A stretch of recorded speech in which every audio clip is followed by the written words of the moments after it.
To define the purpose of the water initiative, I think we have to explain how it was born.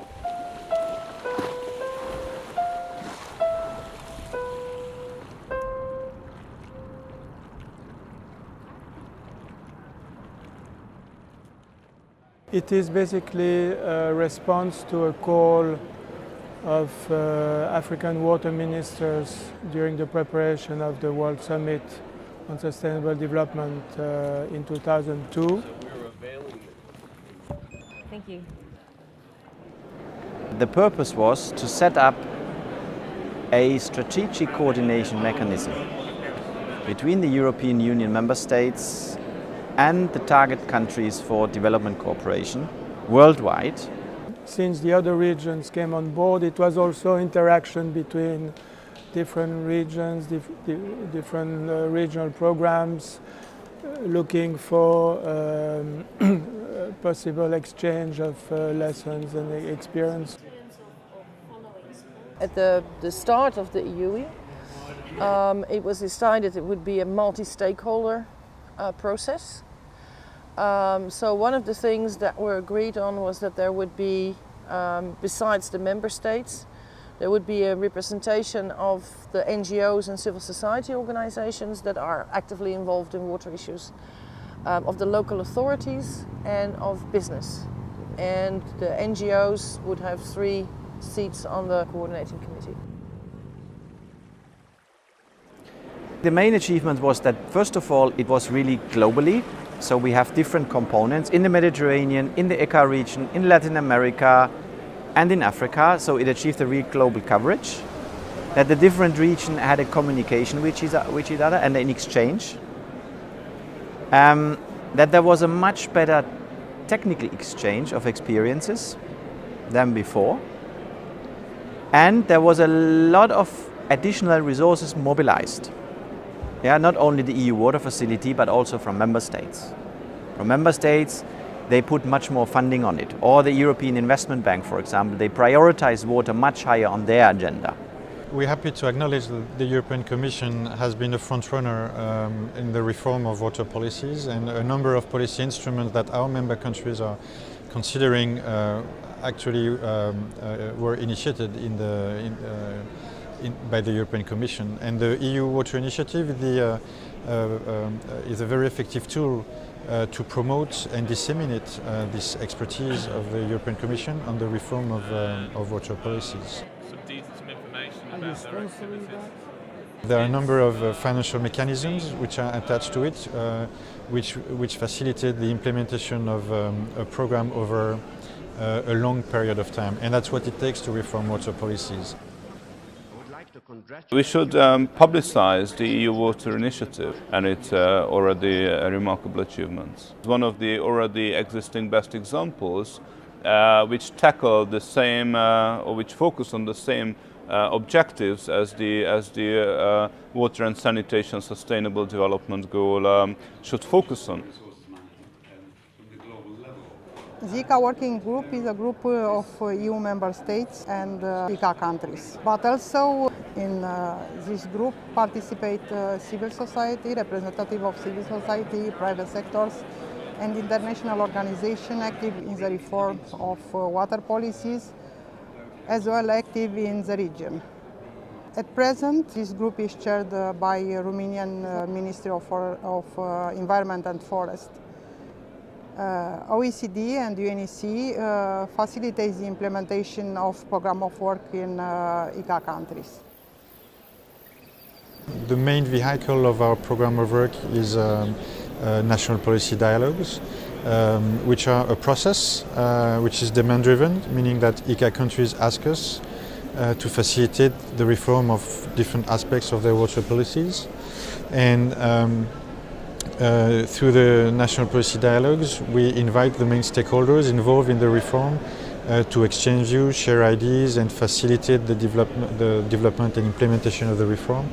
And OECD and UNEC facilitate the discussion by providing analytical tools, methods, hard facts and data, sharing experience of other countries which have managed difficult reform to really advance the reform agenda. I think so far in the ICA component of EU, I think we have really delivered a lot, and we are calling this so-called policy packages, which are discrete achievements in each country. It could be a law, it could be an agreement, it could be guidelines for development. As long as we can deliver this with these countries, I think we're in a good position to continue to work.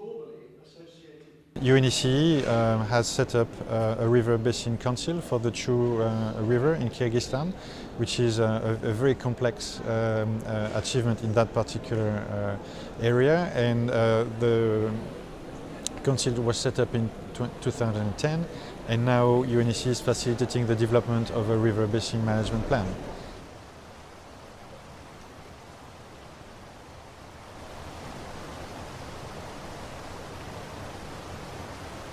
I think in 3 to 5 years' time, most of the countries should manage their waters at the basin level, not at administrative levels. In 3 to 5 years' time, we should have progressed quite significantly in terms of developing river basin management plans, as well as transboundary water cooperation agreements. There are a number of these agreements now being drafted, being considered on the political level, such as between Azerbaijan and Georgia on the Kura River, such as on the Dniester River between Ukraine and Moldova. And I think there are plenty of these fruits that I hope we can be able to pick in a few years' time. The working group is composed of different bilateral partners like the UK, DFIG, DGIS of Holland, CEDA, where they can, through their bilateral assistance, can assist Africa. But that platform gives them to understand what are the priorities, and we develop strategies together in which to influence the EU policy on water. This is important because this links us, our work, to the political process. On the political level, at the time when we started, we had no partner in Africa, because the African Ministerial Conference on Water, which is, how was it called by then, was just emerging. And they were just organizing themselves, and there, which is a very positive outcome of the EU Water Initiative, without the joint work and the cooperation with the European Union, that would have not been materialized that fast.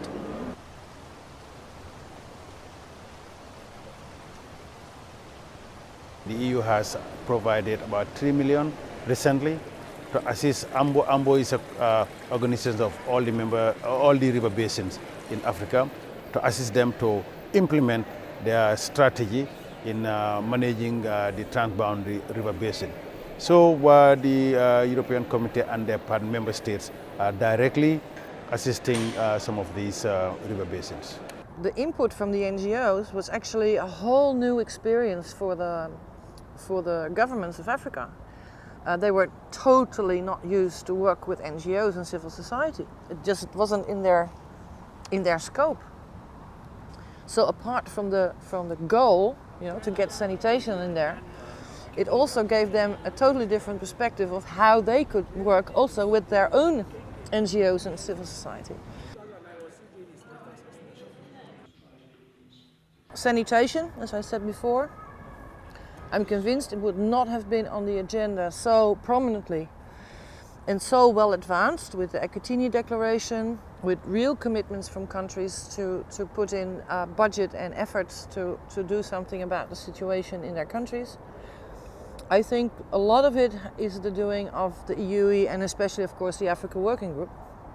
When the 4 basin states, or parties as they are officially called in the agreement, decided to jointly manage the water resources of the Orange Sinku for the purposes of optimizing the sustainable development of the river system, and also for ensuring that we do keep in mind issues about conservation and long-term yield of the river system as it is. The EUWI, the Mediterranean component of the EU Water Initiative, was launched back in 2003, a year after the official EU water process was launched. All the guidelines.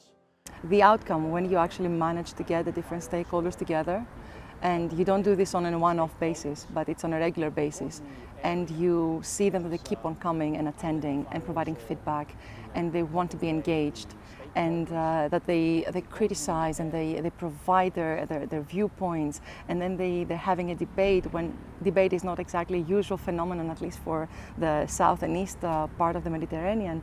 So that has been quite fascinating. Also, in a common way, Perhaps the most important one is the Dream Dialogue. By having a series of consultation meetings and a large number of capacity building exercises, the riparians managed to get together and they formulated what has now become a shared vision for the joint management of the extended Dream River Basin.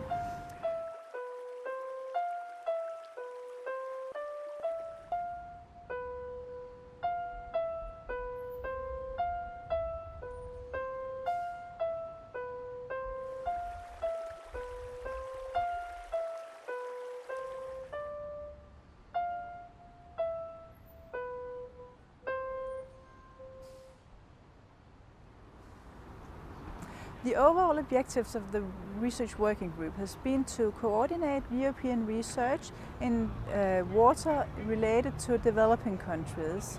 And then it's also been to make sure that we are not duplicating each other, to find out who is doing what and what is not being done and what is being done too much. It has also been to find out how we improve the way we are doing research in Europe and also in partnerships with partners in developing countries. And then it's also to develop some joint projects, research projects that benefit from, you can say, funding from more European partners. One of my roles is as the programme manager of the Splash Sanitation Research Programme. And that's one of the key achievements from the research component of the EU Water Initiative. So the Splash ERANET was a coordination platform between the different government agencies funding research in water and sanitation in developing countries. Building upon the success of the EU-China River Basin Management Programme and being integrated in the EU Water Initiative, we believe that... Recently a new component came to be part of the Water Initiative. It's something of a completely different nature, but a partnership between EU and China to share knowledge and experience on water management within China and EU. The EU Water Initiative is sort of the global anchor point. It's the place where the China-Europe water platform will cooperate with the other regional platforms that eventually constitute a global discussion on water management issues. We have designed 3 pillars for cooperation in future, namely the policy dialogue, joint research programs, and business cooperation. We have identified potential area collaboration, for example, adaptation to the climate change and what impacts, reduction of flood risks or drought risks, restoration of water environment, and the connection between energy, food security, and water. There's a rather simplistic reading to the outside world of development policy, and normally there's a donor and there's a recipient. It's all about transfer of money. But we think that development policy is much broader, and even those countries which don't have sufficient resources to disperse large amounts of money to projects, can have an important role in the improvement of development policy. At the OECD, we do a lot of policy analysis. We draft reports. We talk to countries, But the work we do in ICA is one of the very rare occasions where we really work hand in hand with people who make reform happen. And through the policy dialogues, we really understand the difficulties, the political economy of reform, the barriers that explain why the good ideas don't materialize. And I think the experience that we gain here, working in these countries in the context of the policy dialogue, is also very relevant for our member countries, because that reflects in our work. And we probably at the OECD we will be less a textbook. We will speak less like a textbook, and we'll have much more a much better feeling of the difficulties reformers have to face. We have a lot of issues, we have a lot of challenges in Africa, especially for water, potable water, sanitation, transboundary waters. Another dimension that could be strengthened and is to see the EUWI ICA working group really as a coordinating platform for other initiatives. The more and more we work in the region, the more I'm surprised and amazed by its capacity to attract a number of donors, a number of initiatives from different perspectives.